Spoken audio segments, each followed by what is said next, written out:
जय भारत। मन के बारे में हम बात करेंगे और कबीर दास के एक दोहे को पहले आपको सुनाऊंगा, फिर इसका ऊपर चर्चा करेंगे। मन आज का टाइम में क्या, जब मनुष्य ये धरती पर आया तब से आज तक मन एक व्यक्ति का साथ क्या करता है और आज का टाइम में मन कितना प्रभावित करता है एक व्यक्ति को, इसका ऊपर पूरा बात करेंगे। पहले आपको कबीर दास की वो दोहे सुनाता हूँ, फिर बारीकी से चर्चा करेंगे। इंद्रियों को, जो इंद्रिया है हमारा 10 इंद्रिया, वो इंद्रियों का स्वामी जो मन है, वो मन व्यापारी बन गया है, यानी बिजनेसमैन बन गया है। वो मन बिजनेस कर रहा है, व्यापार कर रहा है, इसलिए वो व्यापारी बन गया है। और वो अपने विषय भोग की सामग्री संपत्ति गाड़ी में लाद कर चल दिया। लोग उसे देखकर कह रहे हैं कि वह लाभ है, लाभ है, लाभ है, आह बहुत लाभ है। इससे मन बहुत खुश हो रहा है, और परंतु वह मूर्ख है। इन विषय भोग, ये जो विषय और भोग, वो ऐश्वर्य के चक्कर में पड़कर उसने मानव जीवन के सत्कर्मों की पूंजी तथा साधन भजन की अमूल्य संपत्ति को खो दिया है। यानी कबीर दास कहना चाहते हैं, आज का टाइम में हमारा ये जो मन है ना, ये मन, ये जो प्रकृति का, ये जो संसार का विषय वस्तु है, उसी में उलझा रहता है। और एक मनुष्य का मन बहुत ही प्रभाव उसका ऊपर डालता है। यानी पूरा वो मन, वो व्यक्ति जो मनुष्य है, वो कैसा बनेगा, जैसा उसका मन होगा वो ऐसा बन जाएगा। इसीलिए कबीर दास तो कहते हैं ना, ये जो इंद्रियों का स्वामी है मन है, क्योंकि हमारा जो इंद्रिय है 10 इंद्रिय, 5 ज्ञानेंद्रिय, 5 कर्म इंद्रिय, ये 10 इंद्रियों को जो भी आदेश मिलता है ये बस काम करते हैं। इनका कोई हक नहीं है अपने आप काम करने का। हमारा जो अंतःकरण है 4 अंतःकरण चतुष्टय, ये जो अंतःकरण 4 है, मन बुद्धि चित्त अहंकार, ये चार में से जो सबसे मुख्य है मन है अंतःकरण से। बाद में मन पहले काम करता है ये चारों में से, अंतःकरण से। फिर बाद में ये जो 3 है, बुद्धि अहंकार चित्त, काम करता है। कैसे? ये जो मन है, मन में जो भी विचार आता है, यदि आपका मन में विचार आया मेरे को एक कार खरीदना है, एक विचार है। या आपका विचार आया कि मोबाइल खरीदना है, ये भी एक विचार है।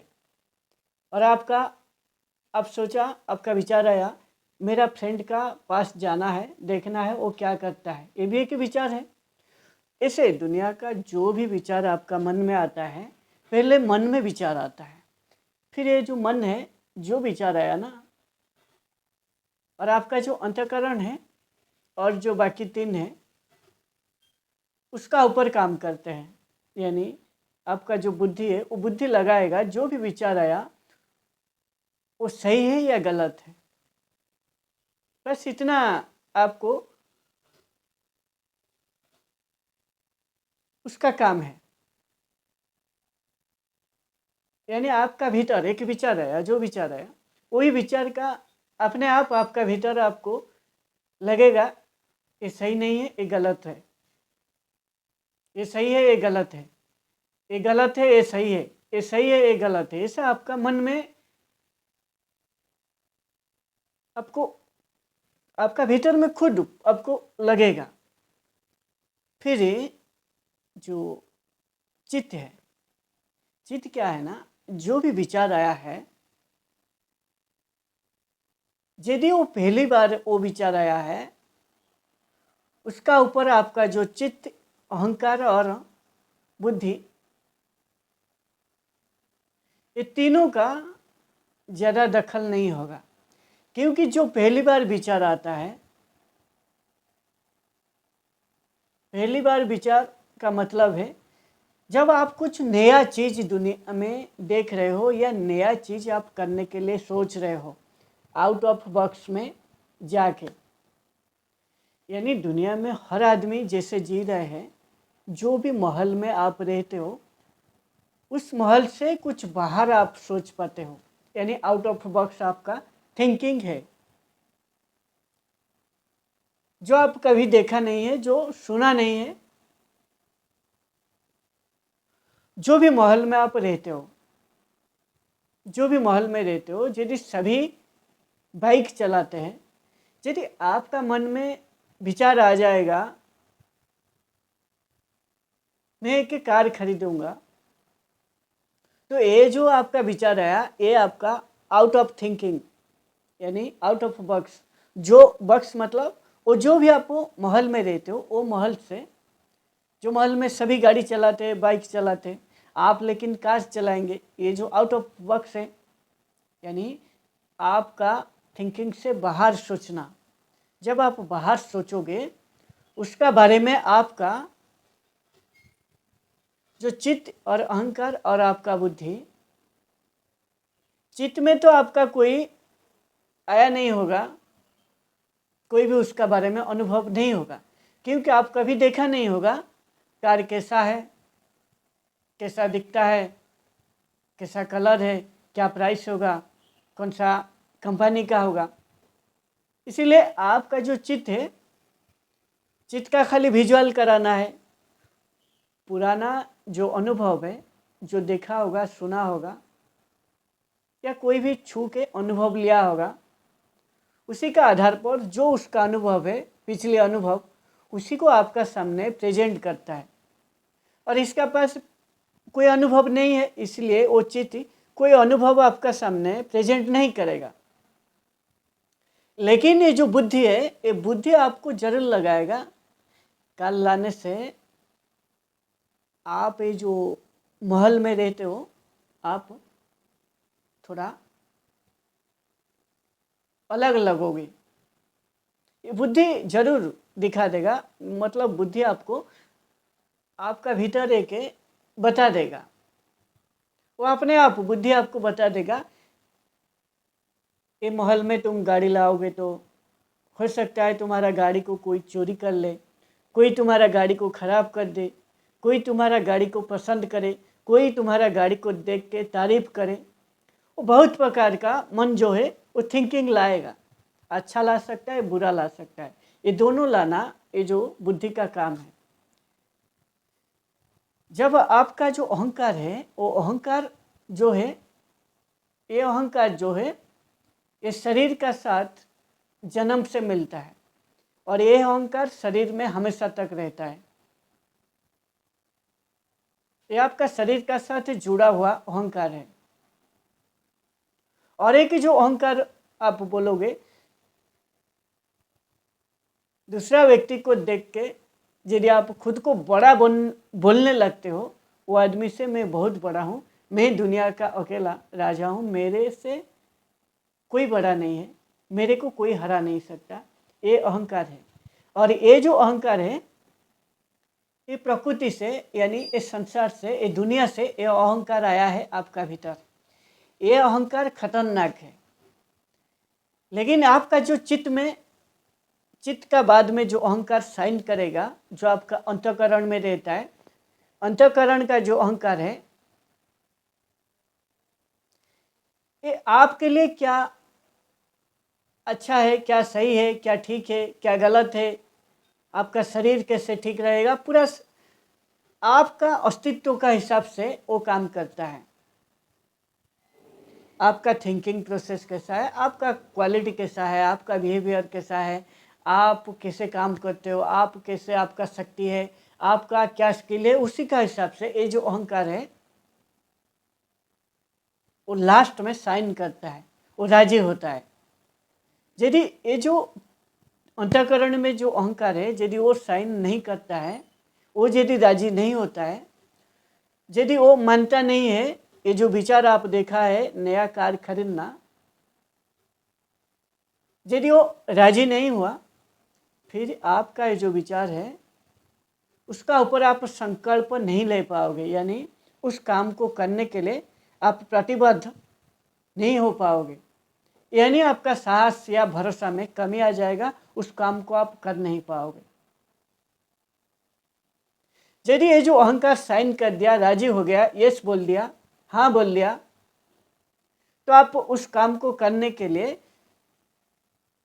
जो आपका अंतःकरण का मन है, जो विचार आया था, उस विचार फिर आपका जो इंद्रिय है, हमारा जो इंद्रिय है 10 इंद्रिय, 5 ज्ञानेंद्रिय, 5 कर्म इंद्रिय। ज्ञानेंद्रिय में आता है आँख, कान, पैर, आँख, कान, नाक, जीवा, त्वचा, ये 5 ज्ञानेंद्रिय है और 5 कर्म इंद्रिय है। आँख, पैर, हाथ, गुद्दा, लिंग, मुंह, ये 5 कर्म इंद्रिय है और ऐसे टोटली 10 इंद्रिय है। और ये जो 10 इंद्रिय से, ये 10 इंद्रिय के जरिए आपका जो विचार आया था, उस विचार संकल्प लेगा। संकल्प लेने का बाद यानी आप उस काम को करोगे, प्रतिबद्ध आप कर लिया है, संकल्प कर लिया है, फिर आपका जो विचार है ये इंद्रिय के जरिए आपका शरीर को उस काम में लगा के उस काम को आप करने लगते हो। जब आपका विचार संकल्प बन जाता है, फिर आप उस काम में जुड़ जाते हो और जैसा आपका ज्ञान होगा, जैसा आपका शक्ति होगा, जैसा आपका बुद्धि होगा, उसी का आधार पर आप उस काम को करोगे। और ये जो विचार आना और काम को शुरू करना, ये जो प्रोसेस है, ये प्रोसेस जितना आप खुद का ऊपर विश्वास होगा, भरोसा होगा और जितना आप पवित्र होगा आपका अंतःकरण, जो विचार जितना आएगा, यदि आपका पवित्र आपका अंतःकरण है, पूरा शुद्ध है, तो उस विचार को भी आप बारीकी से रोक पाओगे, वो गलत है या अच्छा है, आने से पहले, आपका जो अंतःकरण तक पहुंचने से पहले विचार तो आएगा आपका मन में, लेकिन आगे विचार आएगा, लेकिन आगे का जो क्रिया है, बुद्धि, चित्त और अहंकार, ये तीनों का काम नहीं होगा। वो विचार को आप रोक पाओगे। आप देखा होगा ऐसा एक विचार आ जाता है, फिर आप तुरंत उस विचार से हट जाते हो, उसका ऊपर आप ज़्यादा सोचते नहीं हो, उस विचार का ऊपर आपका कोई थिंकिंग प्रोसेस जो है, सोचने की जो क्रिया है, वो करता नहीं है।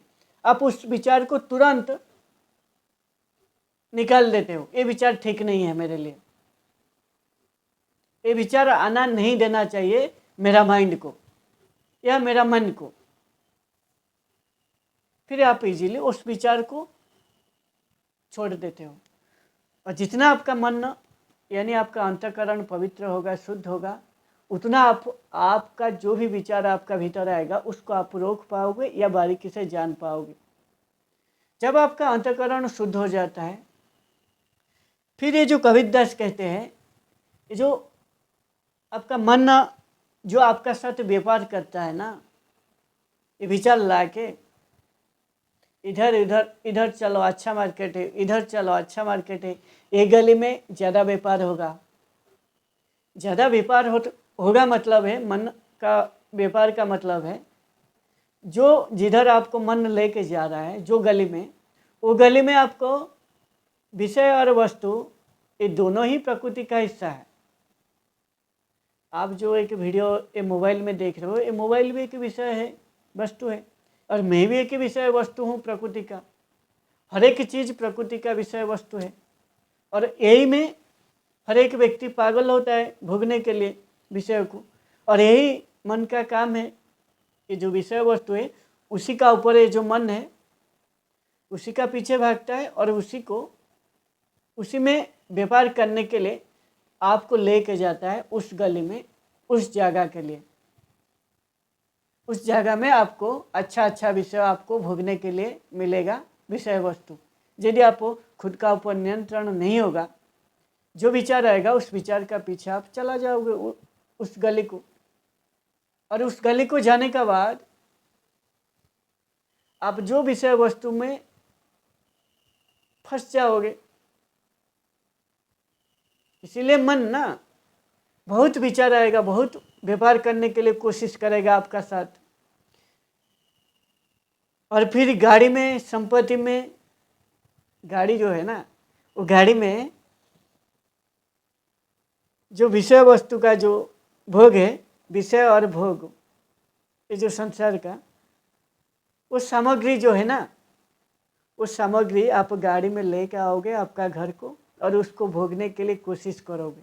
यही तो आप कर रहे हो। आपके लिए फ्रिज नहीं चाहिए लेकिन लेके आ जाते हो, आपके लिए कार नहीं चाहिए लेकिन लेके आ जाते हो। ये मन आपको लेके जाता है। एक विचार आया, पड़ोसी एक कार खरीदा है, मैं भी एक कार खरीदना चाहिए।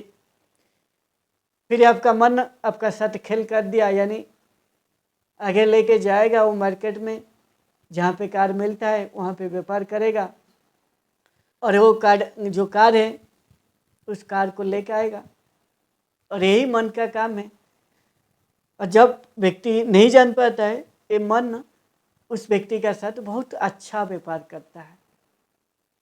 ये प्रकृति में फंसा के आपके जरिए अच्छा व्यापार करता है। इसलिए मन को नियंत्रण करना बहुत जरूरी है। जब आप खुद को जान लेते हो और जब आप अंतःकरण को शुद्ध करोगे, शुद्ध करने के बाद आपका जो विचार आ रहा है, जो गलत विचार है या कोई भी विचार, अच्छा विचार भी हो, सही में आपके लिए वो अच्छा है या नहीं है, उसको भी जान पाओगे, गलत विचार को भी जान पाओगे, सब कुछ आप जान पाओगे जब आप खुद का ऊपर नियंत्रण होगा, जब आप खुद को जीत लोगे। खुद को जीतने का मतलब है आपका मन में विचार आना एक टाइम में बंद हो जाता है। जब आपका मन में विचार आना बंद हो जाता है, इसीलिए होता है, और मन में याद रखो तब तक विचार आएगा जब तक आपका मन जो ढूंढ रहा है वो मिला नहीं है। इसीलिए मन तो पागल है ना, क्योंकि आपका स्वभाव जैसा होगा उसी का हिसाब से आपका मन ना आपका ऊपर विचार लाएगा। यदि आपका स्वभाव पवित्र है, आपको जो विचार है वो भी पवित्र आएगा, यानी अच्छा कार्य जो आपका हित हो और समाज का हित हो, ऐसा विचार आएगा। जब मन को एक सही कर्म मिल जाता है, जिसको पाने का बाद मन ना पूरा तृप्त हो जाता है, मन पूरा विचार शून्य हो जाता है, यानी विचार ना के बराबर आता है। आप समझ लेना, जो आप खोज रहे थे, आपका मन जो विषय वस्तु का पीछे पागल था उसको मिल चुका है, उसका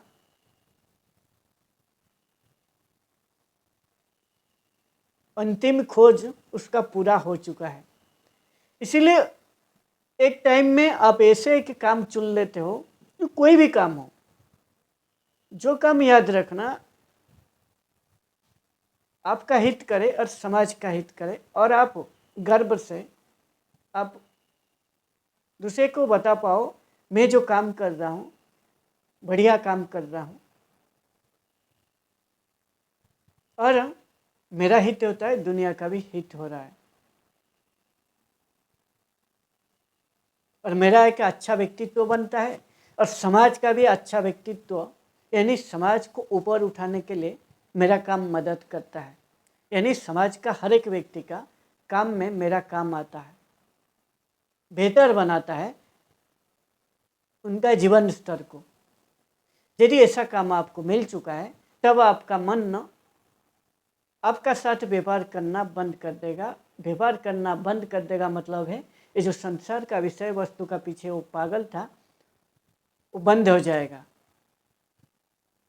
और जिस दिन ऐसा हो गया आप समझ लेना आप शरीर से छूट चुके हैं। और शरीर से आप तभी छूटोगे जब आप खुद में शरीर में जो आप कर रहे थे, आपका जो अहम है वो अहम भी खत्म हो चुका है, आपको मालूम पड़ेगा। जब आपका जो अहम है, मैं शरीर हूँ, जब ऐसा आपको लग रहा था, ये जिस दिन खत्म हो जाता है और आपका मन में जो विचार है वो ना के बराबर आता है और पूरा आप साक्षी हो जाते हो प्रकृति का साथ,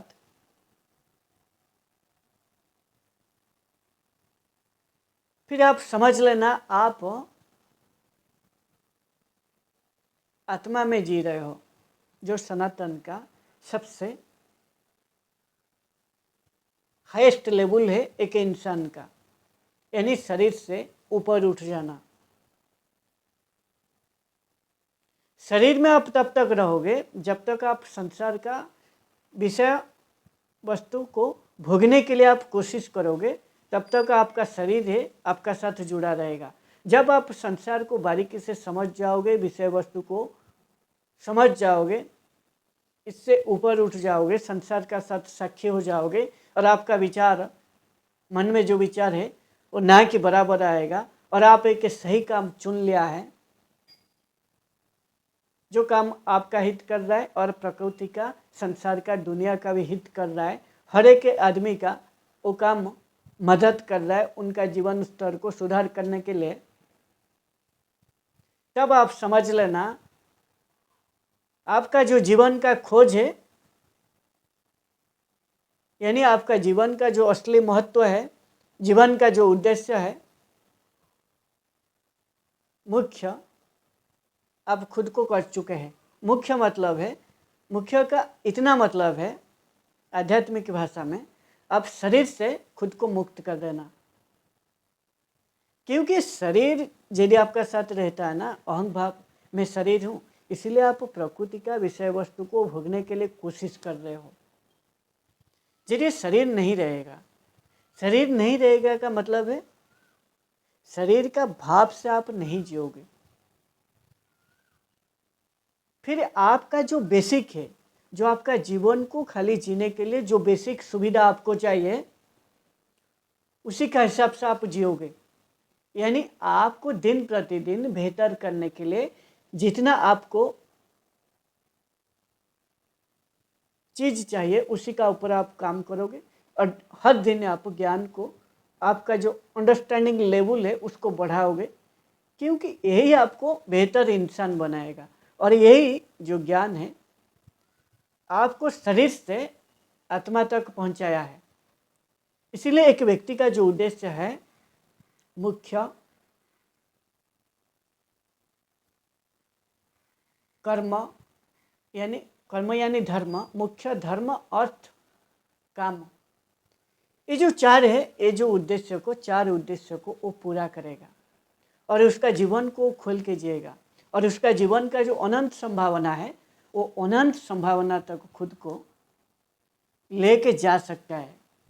लेके जाएगा, जा सकता नहीं, जाएगा। क्यों जाएगा? क्योंकि खुद को बारीकी से वो जान चुका है, खुद को पूरा वो नियंत्रण में लाया है, उसका मन उसका पूरा नियंत्रण में है, उसका हृदय में प्रेम और करुणा जागृत हो चुका है। इसलिए संसार का प्रति उसका कोई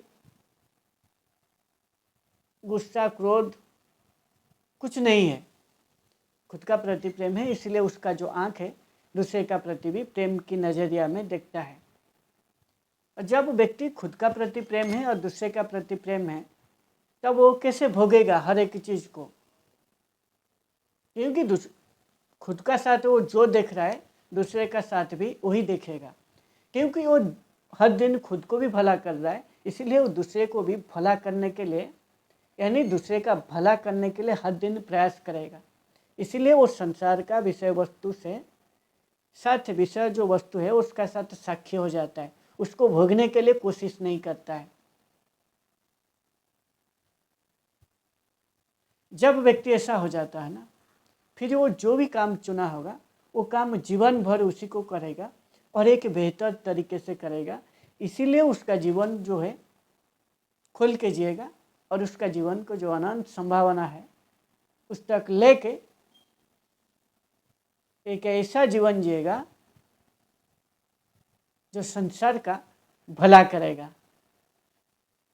जय भारत।